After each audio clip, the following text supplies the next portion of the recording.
Assalamualaikum warahmatullahi wabarakatuh.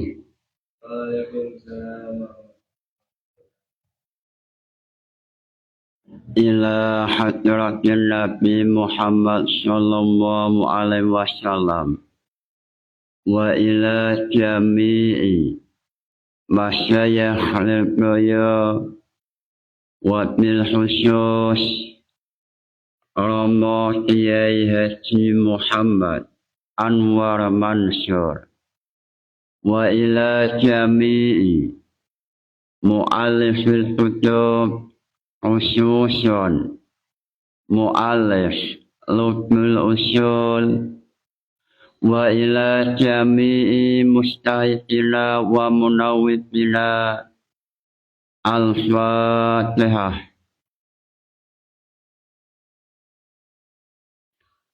Sebelum memulai pembahasan Lubnul Usul, silakan mahasiswa yang mau bertanya, silakan.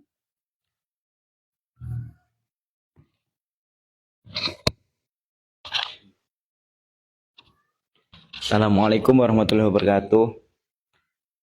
Perkenalkan, nama kula Wafa saking mahasiswa Tribadi semester 7. Di sini saya akan menanyakan tentang hukumnya mengangkat presiden itu kan fardu kifayah. Apa maksud fardu kifayah dalam kitab usul fikih? Dan apa kaitannya dengan perang Mut'ah? Oke, cukup. Sekian, wassalamualaikum warahmatullahi wabarakatuh.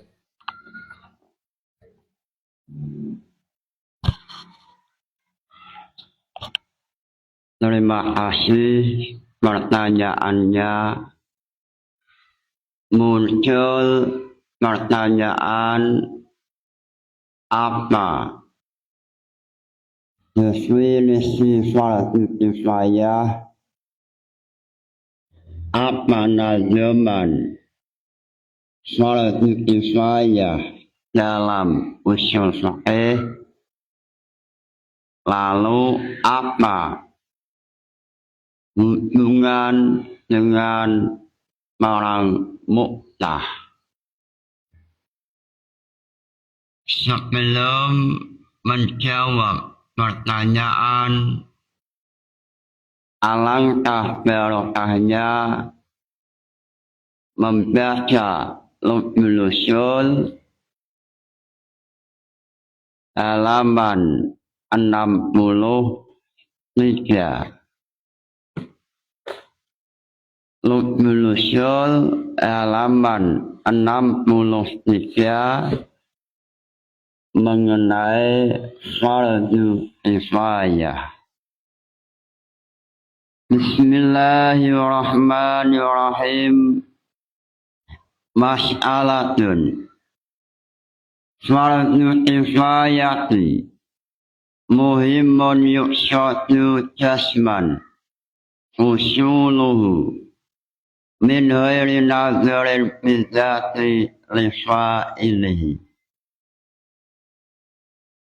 Dalam Lubnul Usul, Imam Syahariya Al-Ansari mengatakan bahwa definisi fardu kifayah adalah muhimun yuqsadu husuluhu min ghairi nazarin bizati lifa'ilihi. Fardu kifayah adalah sesuatu yang penting yang mana tujuan dari fardu kifayah bisa terlaksana. Tujuan dari fardu kifayah bisa terlaksana tanpa melihat pelaku min ghairi nadharin li fa'ilihi. Apa yang ada dalam lubul usul sama dengan apa yang ada dalam jam'ul jawami atau dalam nazaman jam'ul jawami. Imam Jalaluddin Asyuyuti melalui nazam jam'ul jawami, beliau mengatakan Fardu kifayatin yuhimu yusratu wa nazarun anfa'ilin yujaratu. Ini nazam jam'ul jawami, nazaman yang ditulis oleh Imam Jalaluddin Asyuyuti mengenai definisi fardu kifayah. Fardu kifayatin yuhimu yusratu wa nazarun anfa'ilin yujaratu. Fardu kifayah adalah sesuatu yang sangat penting, yang mana tujuan dari fardu kifayah supaya bisa dihasilkan. Tujuan dari fardu kifayah bisa dilaksanakan tanpa memandang pelakunya, sehingga mengenai contoh fardu kifayah seperti jihad fardu kifayah, tujuan dari fardu kifayah dalam jihad yaitu menjaga agama Islam, menjaga supaya agama bisa berjalan aman. Lihifziddin, menjaga agama. Lalu fardu kifayah adalah kewajiban yang dibebankan untuk seluruh umat Islam.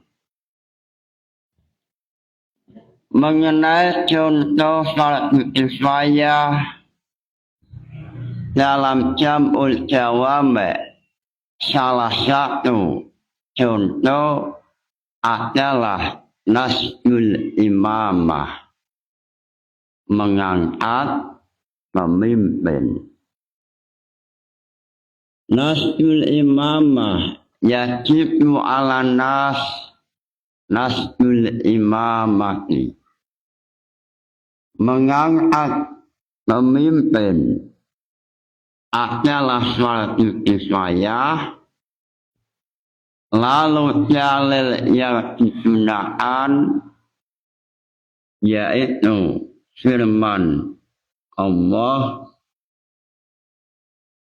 surat Al-Baqarah, wa idh qala rabbuka lil malaikati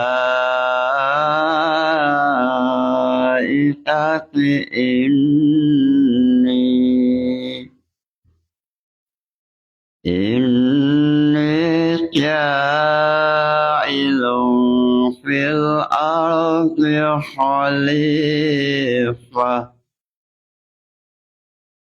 Dalam tafsir Qurtubi ayat wa idh qala rabbuka lil malaikati inni ja'ilun fil ardi khalifah, Imam Al-Qurtubi mengatakan Nasul Imamah menjadikan salah satu pemimpin negara adalah suatu kifayah, sebab untuk menjaga maqasid syariah, untuk menjaga agama, menjaga keselamatan masyarakat, untuk menjaga harta dan lain-lain. Ini dalil mengenai wajib salat kifayah, adanya seorang pemimpin dalam satu negara seperti negara Indonesia. Lalu pada waktu Nabi Muhammad Shallallahu Alaihi Wasallam hijrah dari Mekah menuju Madinah, Nabi Muhammad membangun negara Madinah. Lalu Nabi Muhammad menjadi pimpinan negara Madinah, sehingga pada waktu itu Madinah ada yang memeluk agama Islam, ada yang Yahudi, ada yang Nasrani. Sehingga pada waktu Nabi Muhammad memimpin Madinah, tidak semuanya agamanya Islam. Ada Yahudi Bani Nazir, ada Yahudi Bani Qainuqa, ada Yahudi Bani Quraidah. Lalu Nabi Muhammad menjadi pemimpin negara, sehingga dalam Sahih Muwatanah mengatakan bahwa pada waktu Nabi Muhammad memimpin Madinah, ada Yahudi, ada non-Muslim, dan lain-lain. Lalu apa tujuan dari salat kifayah? Tujuannya supaya dengan adanya pemimpin, sehingga pemimpin bisa membentuk keamanan untuk menjaga agama, untuk menjaga keamanan negara. Sehingga dengan adanya negara Madinah pada tahun 8 Hijriah, pasukan Romawi datang dengan jumlah yang banyak ingin menghancurkan umat Islam. Waktu itu pasukan Romawi jumlahnya ada 2.000, sedangkan pasukan Islam jumlahnya hanya sedikit. 3.000 melawan 200.000. Pasukan Islam jumlahnya 3.000 melawan pasukan non-Muslim, pasukan Romawi 200.000. Sehingga dalam kitab sejarah mengatakan seolah-olah pertempuran ini satu umat Islam melawan 70 non-Muslim. 3.000 melawan 200.000. Seperti wilayah Surabaya melawan Amerika.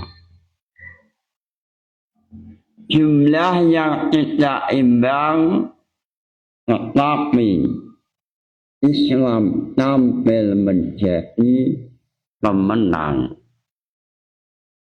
Sebab Islam memiliki senjata yang tidak dimiliki oleh non-Muslim, yaitu senjata yang ada dalam hati umat Islam, yaitu senjata keimanan, meyakini bahwa Allah pasti akan menolong.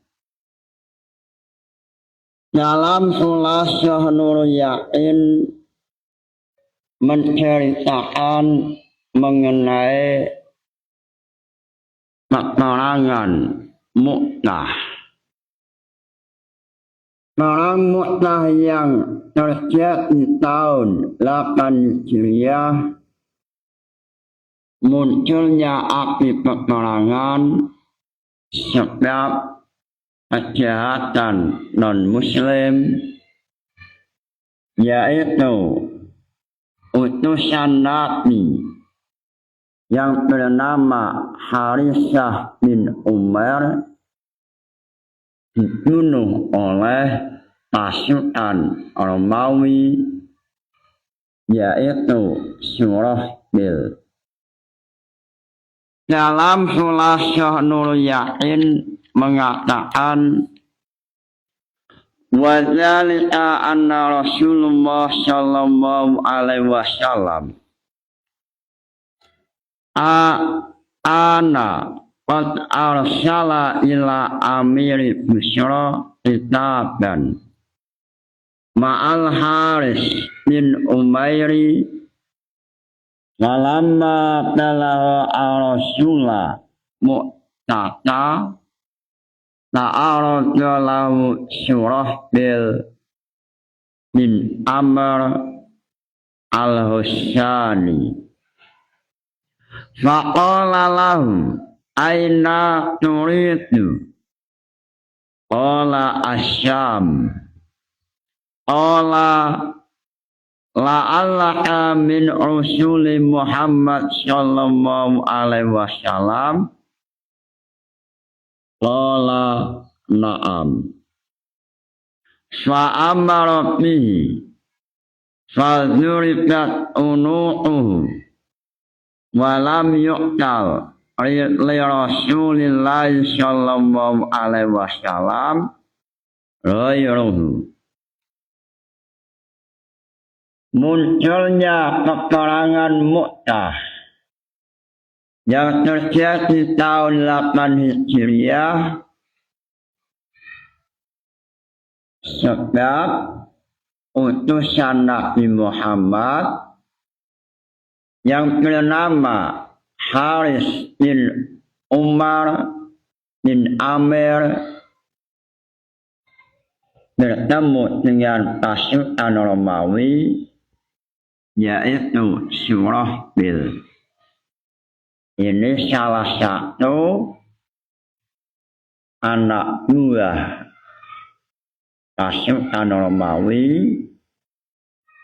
Lalu pasukan Romawi atau Surahbil bertanya pada Haris bin Umar, "Wahai Haris bin Umar, wahai kisana, mau kemana engkau?" Lalu Haris bin Umar menjawab, "Saya mau ke Syam." Lalu Surahbil atau pasukan Romawi bertanya, "Apakah engkau termasuk salah satu utusan Nabi Muhammad?" Lalu Haris bin Umar menjawab, "Memang betul saya utusan dari Nabi Muhammad." Lalu tiba-tiba utusan Nabi yaitu Haris bin Umar ditangkap, lalu dibunuh, dipenggal kepalanya, sehingga kejahatan inilah memunculkan api resolusi jihad Nabi.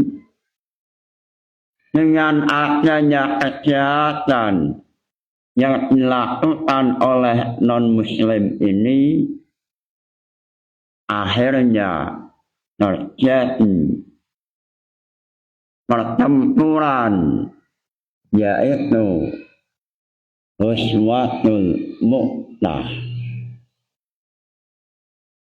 Sehingga Nabi Muhammad yang mengetahui kejahatan non-muslim, Nabi Muhammad yang mengetahui kejahatan yang dilakukan oleh Romawi,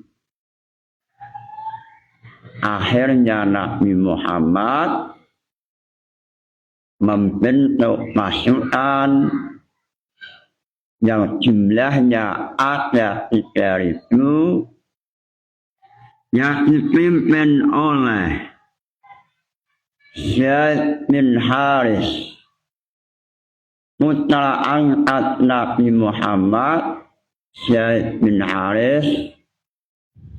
Lalu Ja'far bin Abi Thalib, lalu Abdullah bin Urwahah. Lalu pada waktu pasukan Islam yang jumlahnya 3.000 mau berangkat menuju pasukan musuh, Nabi Muhammad berwasiat pada pasukan Islam pada waktu itu. Pemimpin pertama adalah Zaid bin Haris. Nabi Muhammad sebelum pasukan Islam berangkat menuju medan pertempuran, Nabi Muhammad berwasiat pada pimpinan pasukan Islam yaitu Zaid bin Haris. Wahai Zaid, pimpinan umat Islam adalah engkau. Seandainya engkau meninggal, maka pimpinan pindah pada Ja'far bin Abi Thalib. Seandainya Ja'far bin Abi Thalib meninggal, maka pimpinan dipimpin oleh Abdullah bin Urwahah. Pada waktu Nabi Muhammad mengatakan, wahai Zaid, seandainya engkau meninggal, pimpinan pindah pada Ja'far bin Abi Thalib, Nabi Muhammad meneteskan air mata. Nabi Muhammad memahami bahwa ucapan Nabi Muhammad yang mengatakan seandainya Zaid bin Harithah meninggal, pimpinan pindah pada Ja'far bin Abi Thalib, Nabi Muhammad memahami bahwa anak angkatnya, putra angkatnya yaitu Zaid bin Harith pasti meninggal dalam pertempuran Mu'tah. Nabi Muhammad paham pada waktu seandainya Zaid bin Harith meninggal, pimpinan pindah pada Ja'far bin Abi Thalib, ini adalah isyarat bahwa Zaid bin Harith pasti meninggal. Nabi Muhammad meneteskan air mata sebab Nabi Muhammad memahami, teringat perjuangan Zaid bin Harith pada waktu kecil yang mengikuti Nabi Muhammad, yang menjadi anak angkat. Nabi Muhammad teringat pada waktu Nabi Muhammad menuju Taif untuk mencari keselamatan dengan Zaid bin Harith yang waktu itu masih umur 15 tahun. Lalu Nabi Muhammad ditolak oleh masyarakat Taif.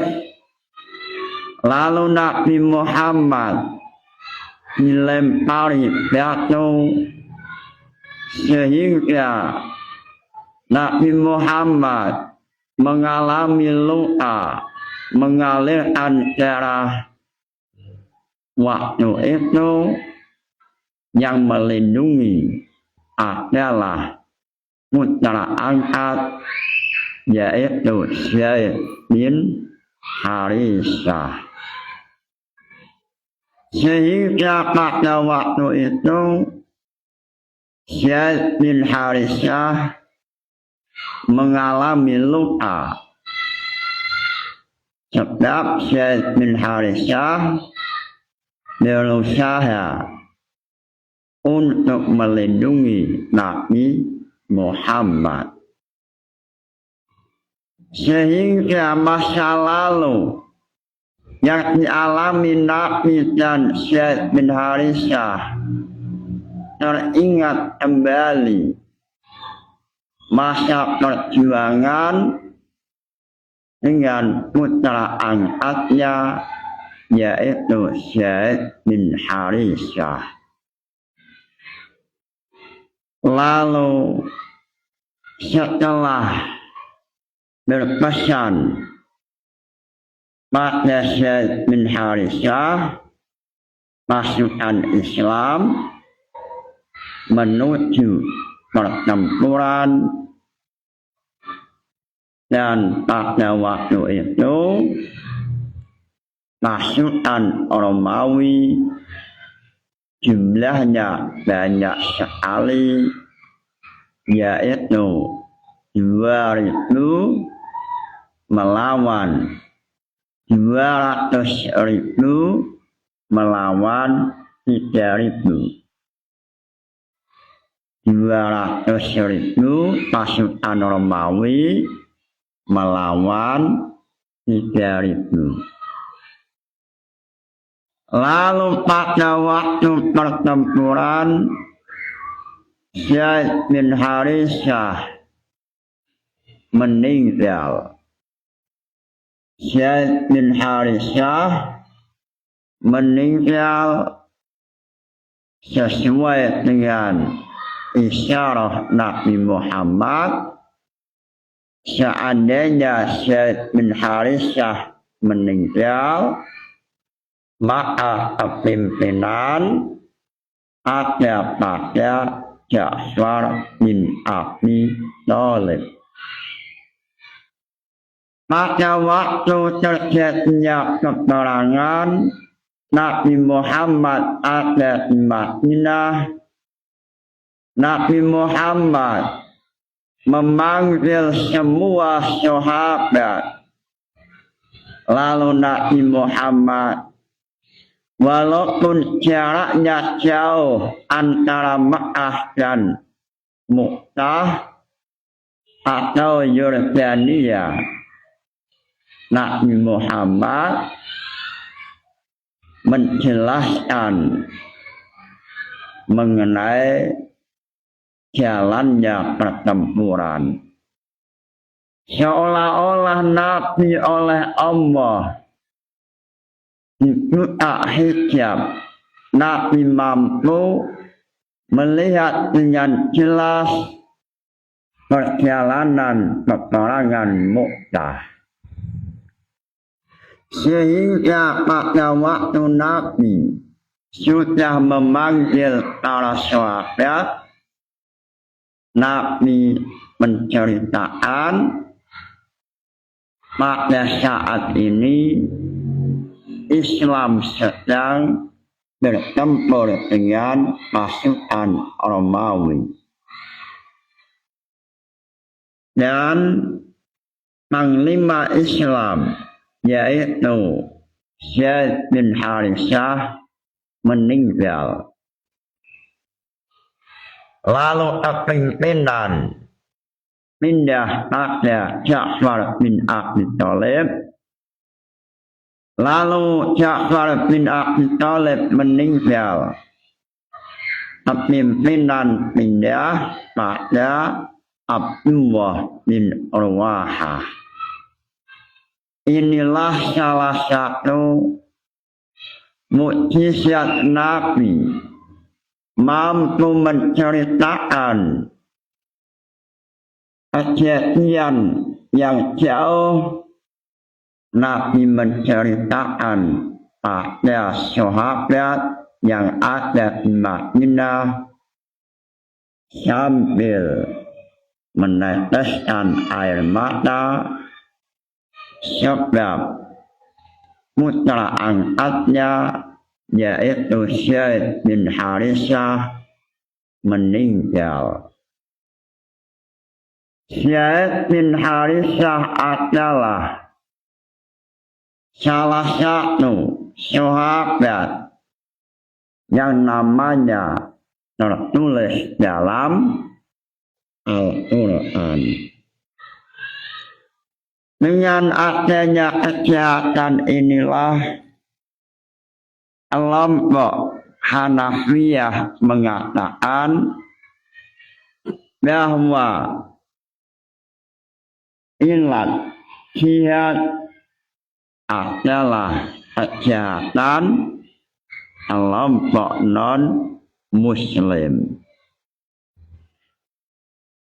Dalam Sahih Muwatonah halaman 21 mengatakan wa yaqulu al-hanafiyatu inna wujudal jihad laisa li mujaratil kufri bal li kaunihim haraban alaina walidzalika la yuharabu al-zimmi wal musta'man wala tuqtalu al-mar'atu wa rahibnu wa utilat al-fisyah wa hadza la yunafi annahu lihifziddin. Dari sejarah Nabi Muhammad inilah kelompok Hanafiyah mengatakan munculnya api peperangan, munculnya jihad Nabi, resolusi jihad Nabi, sebab yang memulai kejahatan adalah non-Islam.